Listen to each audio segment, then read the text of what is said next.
Selamat pagi, doa saya kita semua dalam keadaan baik-baik, sehat-sehat, dan tetap semangat karena ada Tuhan yang tidak pernah meninggalkan kita. Kita sedang belajar dari kitab Wahyu pasal 2 tentang gereja Efesus yang dipuji oleh Tuhan, tetapi di satu sisi yang lain mereka juga dicela. Celaan Tuhan datang karena gereja ini meninggalkan kasih yang pertama atau kasih yang mula-mula. Saya ingin ajak kita membaca dari kitab Wahyu pasal 2 ayat 5. Sebab itu ingatlah betapa dalamnya engkau telah jatuh, bertobatlah dan lakukanlah lagi apa yang semula engkau lakukan. Jika tidak demikian, aku akan datang kepadamu dan aku akan mengambil kaki dianmu dari tempatnya jikalau engkau tidak bertobat. Perhatikan Bapak Ibu, di dalam kita mengikut Tuhan, di dalam kita melayani Tuhan, di dalam kita melakukan aktivitas, kegiatan kita, di dalam pengiringan kita kepada Tuhan, tanpa kasih yang mula-mula kepada Tuhan, atau kasih yang mula-mula adalah saya istilahkan kemurnian, hanya kemurnian, tidak ada yang lain. Jadi ketika kita mengiring,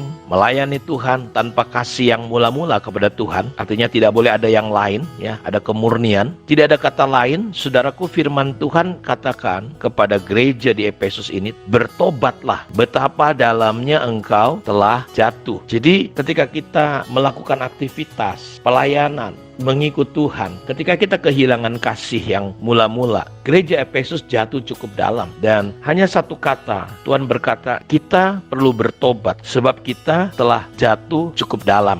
Bertobat bahasa aslinya menggunakan kata metanoia, berubah pola pemahaman cara pikir kita kembali. Jadi katanya cukup keras, bertobat. Lalu yang kedua, lakukan hal-hal yang awal, karena kita melakukan dulu ketika saudara jatuh cinta, saudara melakukannya dengan hati yang murni, tidak ada motif yang lain selain karena Tuhan saja. Saudara rela melakukan apa saja demi Tuhan, bukan supaya dilihat atau apa kata orang. Dan Alkitab berkata kita perlu bertobat. Yang kedua, kita perlu lakukan. Yang pertama-tama, ketika kita jatuh cinta, kita perlu melakukannya seperti yang dulu kita lakukan. Masih ingat pertama kali saudara jatuh cinta sama Tuhan? Tengah malam saudara bangun, ya, saudara berdoa, menangis sedemikian rupa. Saudara begitu haus dan lapar. Contoh lainnya misalnya saudara punya kerelaan untuk berkorban sama Tuhan, tidak hitung-hitungan, tidak mencoba mengkontrol persembahan-persembahan yang kita berikan. Kita nggak ada pikiran jelek sedikit pun. Contoh yang lain, kita tidak peka dengan yang namanya kesalahan dan kekurangan, kelemahan orang lain atau gereja kita. Karena kasih menutupi segalanya.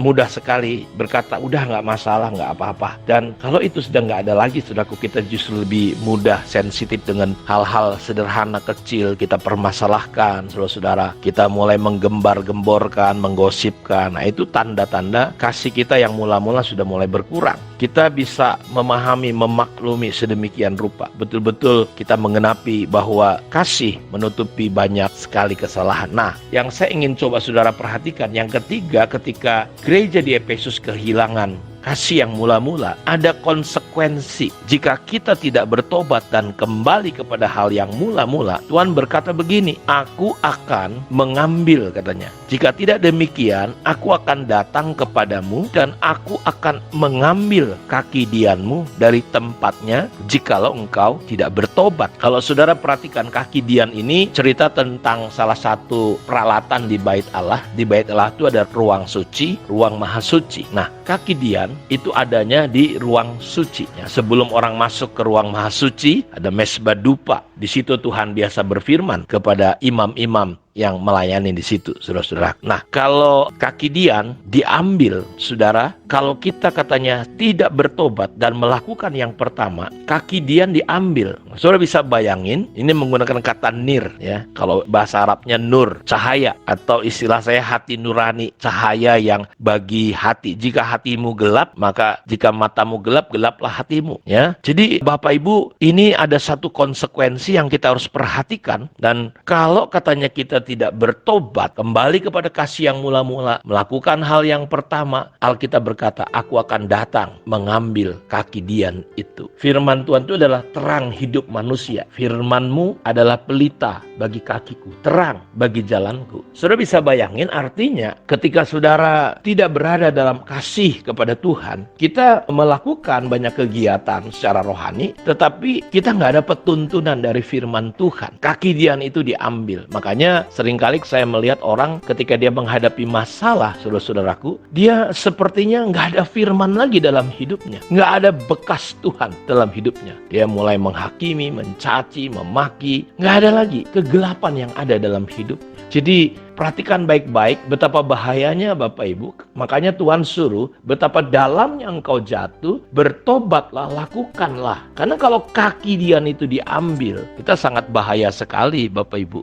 Kita hanya menjadi seperti orang yang beragama, seperti orang-orang Farisi yang kelihatan di luarnya baik, di luarnya kelihatan oke, luar biasa, tapi dalamnya seperti kuburan, kata Alkitab. Kita jatuh kepada orang-orang Kristen yang hanya beragama kalau kita kehilangan kasih. Karena itu ada konsekuensinya ketika kita kehilangan kasih yang mula-mula. Kaki Dian itu Tuhan akan datang dan ambil. Kita kehilangan tuntunan Tuhan. Di tengah-tengah situasi seperti yang sekarang ini Bapak Ibu, banyak suara-suara yang membuat galau, membuat tidak menentu. Kegelapan sedang menutupi bangsa-bangsa. Saudara, kita membutuhkan suara Tuhan, tuntunan Tuhan. Ketika panglima itu, saudaraku, sedang punya persoalan karena hambanya hampir mati. Ya, ketika Yesus mau datang, dia berkata, Tuhan nggak perlu datang, sepatah kata saja. Jadi di tengah-tengah kebingungan hari ini, saudara, kita membutuhkan suara Tuhan, firman Tuhan dalam hidup kita. Dan saudara akan muncul di tengah-tengah bangsa yang sedang gelap ini, sedang bingung ini, untuk mereka membutuhkan mendengarkan suara Tuhan. Jadi Tuhan akan memberikan firman-Nya kepada saudara. Kaki Dian itu akan menyala.